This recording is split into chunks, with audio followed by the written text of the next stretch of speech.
تخيل نفسك راك مشارك في غزوة أحد مع الرسول صلى الله عليه وسلم ومع الصحابة الكرام في مواجهة كفار قريش، وفي هذه الأجواء الحماسية المليئة بالإيمان لطلب الشهادة في سبيل الله. وعلى أرض المعركة أنت ترى رجلا يضع على رأسه عصابة حمراء ويحمل في يديه سيفا وهو فاتح صدره، فتقترب أنت منه لتكتشف أنه الصحابي الجليل أبو دجانة رضي الله عنه.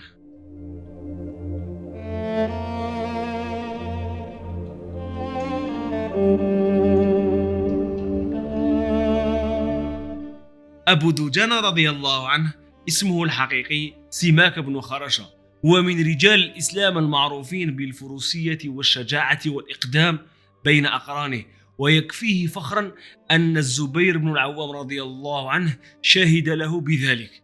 أبو دجانة وقعت له حادثة يوم غزوة أحد جعلته في مرتبة من أرفع المراتب في الإسلام.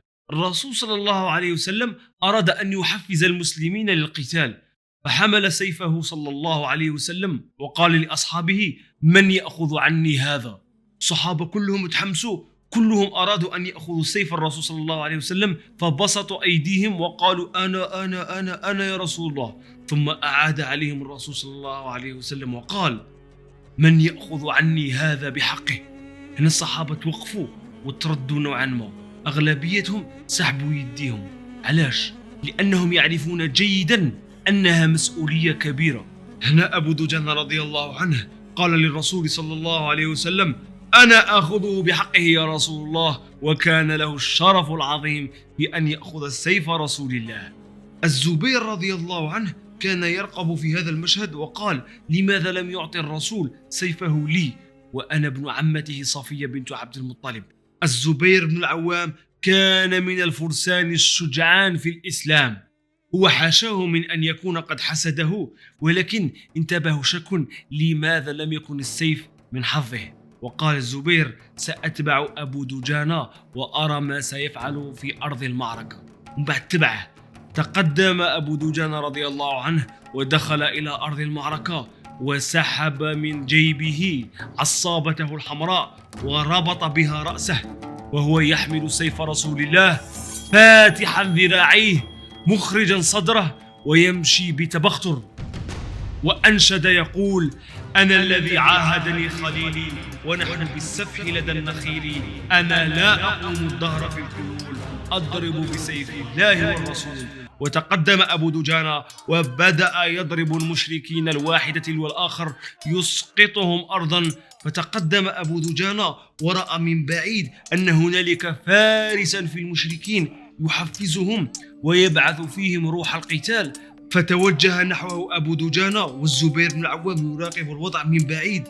وعندما وصل إليه وأراد أن يضربه بالسيف توقف، اكتشف أن ذلك الفارس هو امرأة، بالحقيقة هو هند بنت عتبة.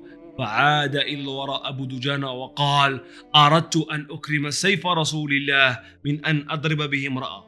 وهنا الزبير بن العوام أدرك لماذا أعطى الرسول صلى الله عليه وسلم سيفه لأبي دجانة.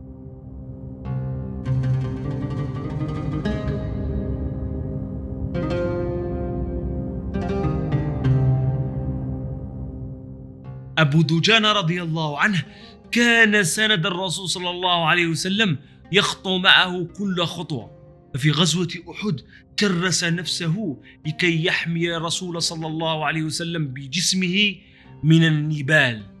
وتتالت الأيام وجاءت غزوة خيبر، أين واجه المسلمون اليهود. هنا خرج واحد اليهودي وطلب من المسلمين المبارزة، وكانت هذه غلطة حياته، أسوأ قرار داره هذاك اليهودي. علاش؟ خرج له أبو دجانة رضي الله عنه، وكي تقابل هو وياه أبو دجانة حزم في راسه هذيك العصابة الحمراء، ضربه بالسيف فقتله، فأخذ سيفه ودرعه.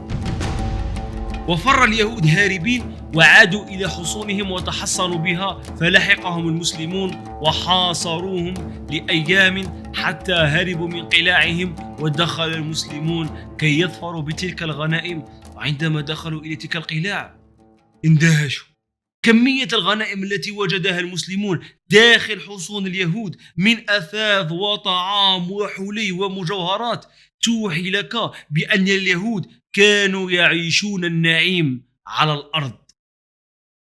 يعني كانوا عايشين غاية.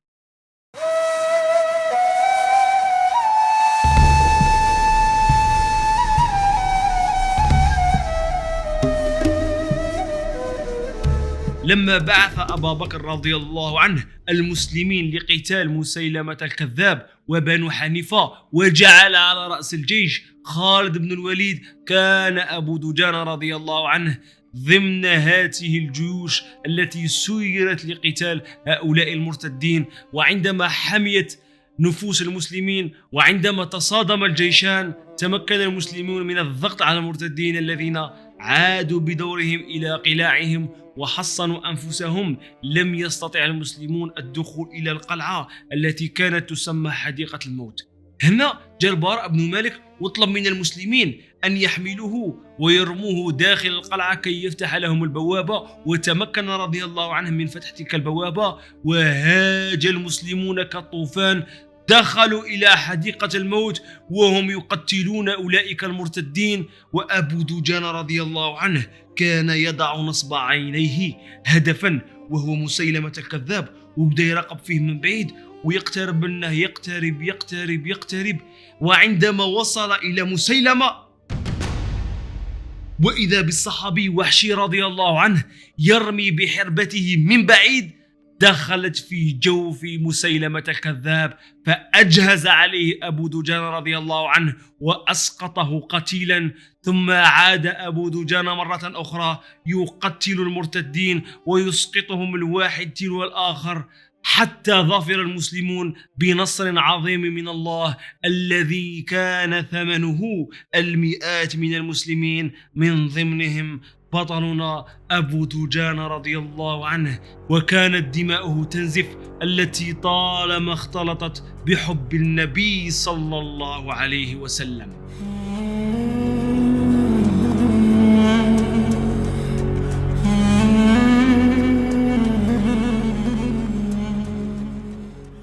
أبو دجان كان عندما يقف يدب الرعب والخوف في نفوس أعدائه. أبو دجان كان مثالا للتضحية في سبيل الله، كيف لا وهو الذي حمى النبي صلى الله عليه وسلم بجسده. رضي الله عن أبي دجان.